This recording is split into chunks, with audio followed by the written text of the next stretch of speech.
সংরক্ষিত মহিলা এমপি চাইছিলেন, বললাম তো সব খবর রাখি। শুনেন, আমি জালাল আহমেদ। আমি যদি মরে যাই, আপনার মনে যদি কষ্ট থাকে, এরকম 100 জনের মনে কষ্ট দিয়ে থাকে, আমাকে সবাই মাফ করে দিন। আওয়ামী লীগ সরকার কারফিউ জারি করেছিল, হট করে একটা নিউজ ছড়ানো হলো বেগম খালেদা জিয়া মারা গেছে। ঠিক আছে, নাম্বার 1। তার আগে উনি বঙ্গবাজারে যখন আগুনে ওই বিল্ডিং পুড়ে গেছিল, উনি বলেছিলেন যে খালেদা জিয়া আজ কোথায়, খালেদা জিয়া এখানে ত্রাণ দিতে আসতেছে না। এর আগে অসংখ্যবার উনি আমাদের নেত্রী, দেশ নেত্রী বেগম খালেদা জিয়াকে নিয়ে অসংখ্য বাজে মন্তব্য করছে। শুনেন, আমরা কখনো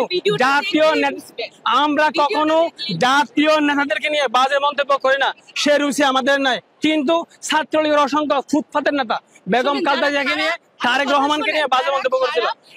উনি ছাত্রলীগ, উনি অভিনেত্রী, ওই যে আওয়ামী পন্থী যে সংস্থা আছে, তারা হালিম, ওই যে আব্দুল কুদ্দুস, ওদের বিভিন্ন সংগঠনের দায়িত্ব ছিল। আমি আপনাকে নিয়ে, আপনার ভিন্ন মত থাকতেই পারে, আওয়ামী লীগ কি সব সেটা চলে গেছে, যাই নাই, প্রত্যেকের রাজনীতির অধিকার আছে। আচ্ছা, উনি যে ভিডিওটার কথা বলছে, আপনারা সবাই ভিডিওটা দেখবেন, দেখলেই জানতে পারবেন যে সেখানে আমি বলেছি যে যখন বঙ্গবন্ধু পুড়ে গেছিল, যে খালেদা জিয়া কোথায়, খালেদা জিয়া কি মারা গেছে, এই কথাটা বলছি। উনি বললো কি খারাপ কথা, কারণ আচ্ছা তাহলে আমি একটা প্রশ্ন করি, বঙ্গবাজারের মার্কেটের সাথে বেগম খালেদা জিয়ার কি সম্পর্ক? আমি বলি কথাটা আগে শোনেন।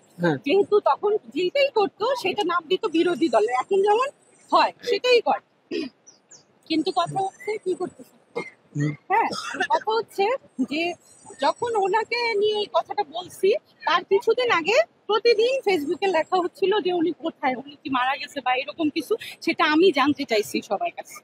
ঠিক আছে, না আপনি বেগম খালেদা জিয়াকে হেয় করে, আপনি শুনেন, বঙ্গবাজারে সবাই ত্রাণ দিতে আসছিল, মোটামুটি সবাই বিভিন্ন সামাজিক রাজনৈতিক বন্ধুরা, উনি বেগম খালেদা জিয়াকে হেয় করে। আপনি বললে তো হবে না, এগুলো তো সব ইয়েতে আছে। হ্যাঁ অবশ্যই, ডকুমেন্ট আমাদের কাছে আছে, ডকুমেন্ট সব আছে। আচ্ছা হ্যাঁ, ডকুমেন্ট আমাদের কাছে আছে। শুনুন, পয়লা বৈশাখ না, আমরা এই বিষয়ে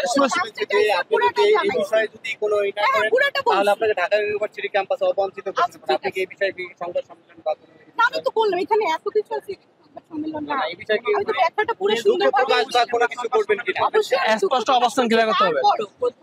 যেহেতু আজকে পয়লা বৈশাখ, বছরের প্রথম দিন, সুন্দর দিন, ওনাকে আমি ভালোবাসি, ওনাকে আমি কখনো ঘৃণা করি না। এখানে কথাটা কি বলছি সেটাও কিন্তু বলে দিলাম, কারণ উনি অবশ্যই বয়স্ক মানুষ, অসুস্থ অবস্থা আছে। উনি যে ওনার ছেলের কাছে গেছে, এটা তার খুশি, তাছাড়া অনেক দিন যাইতে পারে। এখন তার নায়নাথপুর যাইতে পারে না, যেতে দেওয়া হয় নাই। শেখ হাসিনা তাকে যেতে দেয় নাই, চিকিৎসা দেয় নাই। চিকিৎসা একটা মানুষের মৌলিক অধিকার।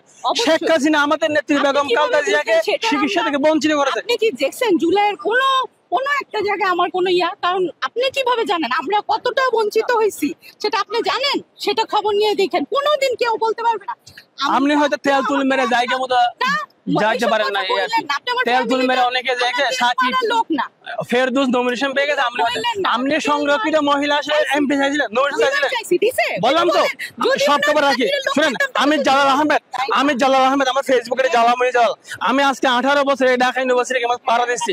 এইখানে আমি 3 বার জেলে গেছি, আপনি গেছেন, আপনাকে আমরা সম্মান করি। সবার অবদান আছে, দেশটা এমনি হয়নি, সবার অবদান থাকে। আপনার অবদান আছে, আমার আছে, অন্যদের আছে, সবার আছে। আমাকে মাফ করে দিবেন। তবে হ্যাঁ, রাজনীতি এই জুলাই থেকে শুরু করে এই পর্যন্ত আমি যেটা বুঝলাম, ভাই, শিল্পীদের কখনো রাজনীতি করতে হয়, রাজনীতি করা উচিত না। এমপি আমলে আমি এত ভালোবাসা পাইছি, আর আওয়ামী লীগের কথা উনি বলতেছে, জীবনে কোনোদিন এই 16 বছর ভাই একটু অভিনয়ও করতে পারিনি। কি বলবো, আমার ক্যারিয়ার ধ্বংস হয়ে গেছে। ঠিক আছে, এখন বললে তো পয়লা বৈশাখে অনেক কথাই বলতে হয় ভাই। এটা আসলে যারা ওই যে সুবিধা নিয়ে, তারা তো সুবিধা নিয়ে চলেই গেছে, ভাইগেই গেছে, ওরা তো সবই পাইছে, কিন্তু আমরা পাইনি কিছুই। খাই এই যে একটা কি বলবো, আর সবাই ভালোবাসা রাখবেন, ঘৃণা না ছড়াই, দোয়া রাখেন। জালাল ভাইয়ের জন্য দোয়া করেন। ভালো করছেন ভাই, কথাটা ক্লিয়ার কইরা, কারণ আমি যদি মরে যাই, আপনার মনে যদি কষ্ট থাকে, এরকম 100 জনের মনে কষ্ট দিয়ে থাকে, আমাকে সবাই মাফ করে